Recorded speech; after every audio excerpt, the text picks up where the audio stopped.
বাংলাদেশের ইতিহাসে প্রথমবার একজন প্রাক্তন প্রধানমন্ত্রীকে ফাঁসির আদেশ।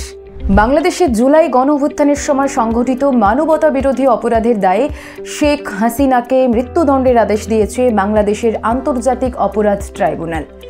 হিংসায় উস্কানি দেওয়া, হত্যার নির্দেশ এবং দমনপীড়ন আটকানোর ক্ষেত্রে পুলিশকে নিষ্ক্রিয় করে রাখা, এই 3 অভিযোগে বাংলাদেশের প্রাক্তন প্রধানমন্ত্রী শেখ হাসিনাকে দোষী সাব্যস্ত করেছে ট্রাইব্যুনাল। বাংলাদেশে ঘটে যাওয়া জুলাই হত্যাকাণ্ডের মামলা 2.5 ঘন্টা ধরে পড়া হলো রায়। এরপর এলো মৃত্যুদণ্ডের আদেশ।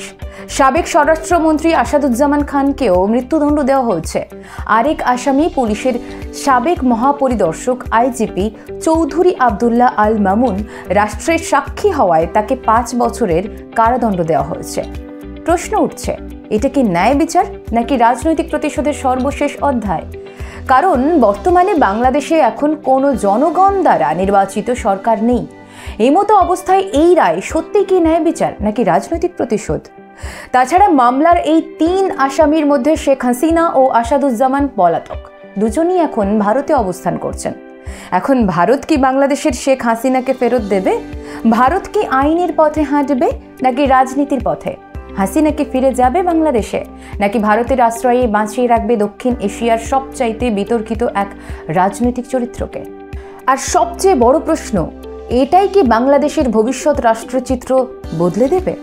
আজকের ভিডিওতে আছে তারই বিশ্লেষণ। একজন প্রাক্তন প্রধানমন্ত্রী পলাতক অবস্থায় ফাঁসির আদেশ। আন্তর্জাতিক আইন, 2 দেশের চুক্তি, রাষ্ট্রীয় রাজনীতি সবকিছু এখন এক প্রশ্নে আটকে গেছে।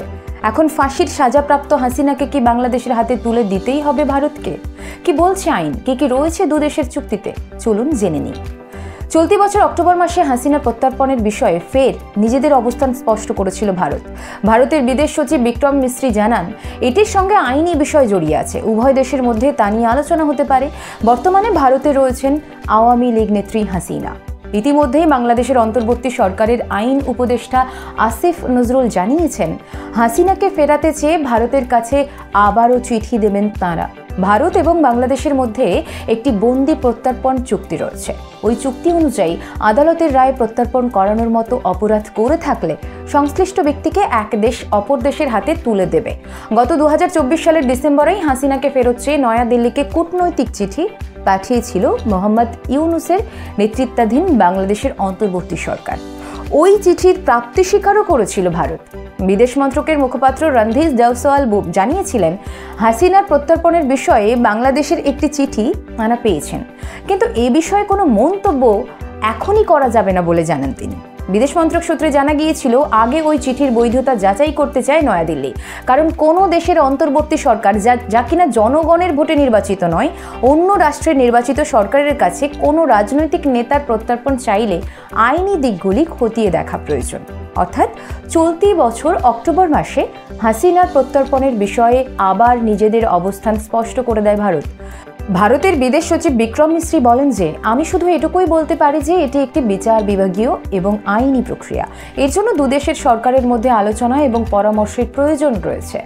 আমরা বিষয়টি খতিয়ে দেখছি এবং এই বিষয়গুলি নিয়ে আমরা বাংলাদেশের কর্তৃপক্ষের সঙ্গেও একসঙ্গে কাজ করার জন্য তৈরি। এখন প্রশ্ন, ভারত কি হাসিনাকে প্রত্যর্পণ করতে বাধ্য? বিশেষজ্ঞরা জানাচ্ছেন, বন্দি প্রত্যর্পণ চুক্তির মধ্যে থাকা বেশ কয়েকটি শর্তের জন্যই ভারত হাসিনাকে ফেরাতে বাধ্য নয়। এই প্রসঙ্গে যাদবপুর বিশ্ববিদ্যালয়ের আন্তর্জাতিক সম্পর্ক বিভাগের অধ্যাপক অনিন্দ্যজ্যোতি মজুমদার বলেন, ভারত হাসিনাকে ফেরাতে বাধ্য নয়। কারণ বাংলাদেশের সঙ্গে ভারতের প্রত্যর্পণ সংক্রান্ত চুক্তি থাকলেও সেখানে এমন কিছু শর্ত রয়েছে যার জন্য নয়াদিল্লি সেটি মানতে বাধ্য নয়। এই প্রসঙ্গে রবীন্দ্রভারতী বিশ্ববিদ্যালয়ের রাষ্ট্রবিজ্ঞানের অধ্যাপক সব্যসাচী বসু রায়চৌধুরী বলেন, ভারত এবং বাংলাদেশের মধ্যে বন্দি প্রত্যর্পণ নিয়ে চুক্তি রয়েছে, কিন্তু সোমবারের রায়ের পর বাংলাদেশে হাসিনার প্রাণ সংশয়ের সম্ভাবনা রয়েছে। তাই ওই চুক্তিতে থাকা নিয়ম অনুসারেই ভারত হাসিনাকে বাংলাদেশে প্রত্যর্পণ করতে বাধ্য নয়।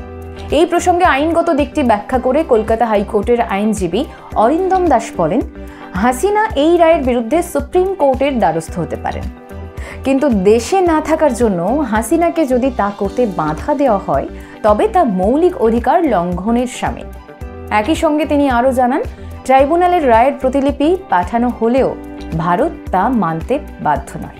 তিনি বলেন, আন্তর্জাতিক মানবাধিকার আইন অনুযায়ী যদি কোনো দেশে কারো জীবনের ঝুঁকি থাকে তবে সংশ্লিষ্ট ব্যক্তিকে আশ্রয় দেওয়া দেশ তাঁকে ফেরত পাঠাতে বাধ্য নয়। হাসিনার ক্ষেত্রেও এই আইনের কথা তুলে ধরতে পারে ভারত।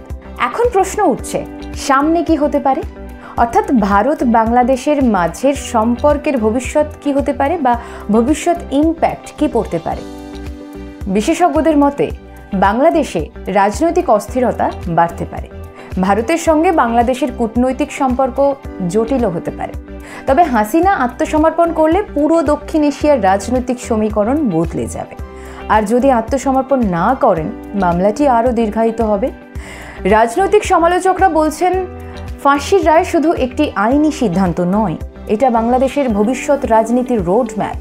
তবে বারবার একটাই প্রশ্ন উঠছে, এই রায় কি ন্যায় বিচারের বিজয়, নাকি ইতিহাসে লেখা থাকবে রাজনৈতিক প্রতিশোধ হিসেবে? উত্তরটা সময়ই দেবে। আপনি কি মনে করেন, এই রায় ন্যায্য, নাকি এটা রাজনৈতিক অপারেশন? আর ভারতের কি শেখ হাসিনাকে বাংলাদেশে ফেরত পাঠিয়ে দেওয়া উচিত? কমেন্ট সেকশনে আপনার মতামত জানাতে ভুলবেন না।